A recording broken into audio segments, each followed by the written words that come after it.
Bonjour à tous et bienvenue pour cette mise en situation pratique de la réalisation d'une conférence hybride à la fois présentielle et distancielle en utilisant différents canaux de communication, à la fois la possibilité de filmer les intervenants sur place, d'utiliser les technologies du streaming avec une webconférence en live sur Zoom et également la possibilité donc de capter les différents contenus PowerPoint et ou vidéo et de les diffuser en même temps sur une chaîne YouTube ou bien sur une chaîne de type Facebook Live. Nous avons ici Dan qui va nous expliquer comment fonctionne cette technologie.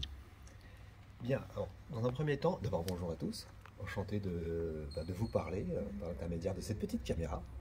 Donc moi je vous présente mes deux caméras qui sont ici, et donc ce sont les deux caméras qui vont filmer les contenus qui vont se dérouler dans la salle. Donc ces deux caméras ensuite sont reliées. Donc ces deux caméras sont reliées ici à ce qu'on appelle un mélangeur. Voilà, donc les deux entrées caméra arrivent ici. Et j'ai également un ordinateur qui est ici, qui est branché là sur l'entrée numéro 3. Donc j'ai bien deux caméras plus un ordinateur et donc je peux les piloter ici grâce à ces petits boutons. Voilà. Donc ici j'ai mon écran de retour pour être bien sûr que mes entrées sont là. Donc là typiquement vous voyez je suis sur l'entrée numéro 1, on regarde ici, entrée numéro 1. Là je bascule sur l'entrée numéro 2. Voilà, vous voyez, là on est passé sur l'entrée numéro 2. Donc ça c'est ce qui est diffusé sur le live. Et je vais passer à l'entrée numéro 3. Boum, l'entrée numéro 3 est ici.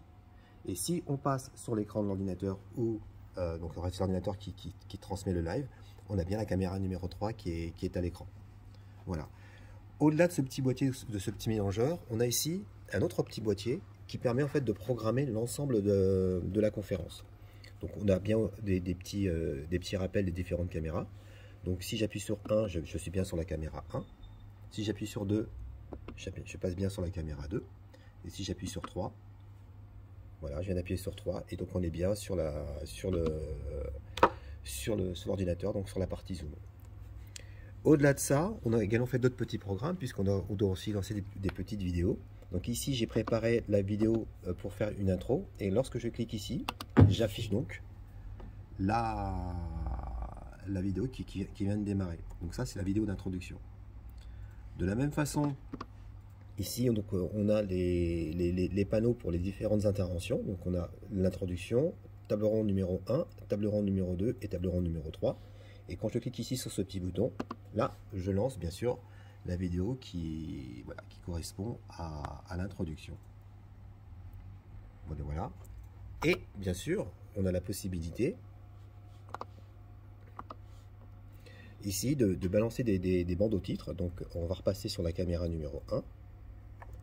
Et là, je vais lancer le titre de la première personne. Voilà. Quand j'appuie sur le bouton, voilà, automatiquement, on a le nom de la personne qui va s'afficher. Et donc, on a préparé comme ça des petits boutons pour chacun des intervenants. Et donc, on aura la possibilité, pour chaque intervenant, de lancer son bandeau titre au moment où il prendra la parole. Voilà, donc c'est un petit boîtier qui permet de faire une programmation de tout ce qu'on aura besoin de faire et de le faire de façon simple, juste sur une pression de bouton. Ça évite de devoir manipuler l'ordinateur ou les ensembles des boîtiers. Voilà. Donc c'est vraiment la partie la plus intéressante. Et par contre, ça nécessite effectivement d'être préparé. Mais c'est grâce à cette préparation qu'on aura la possibilité d'avoir le meilleur live possible. Voilà. Merci beaucoup Dan, nous sommes très heureux au nom d'Edutera de vous proposer cette mise en place d'une conférence hybride que nous réalisons maintenant pour de nombreux clients. À très bientôt sur Edutera.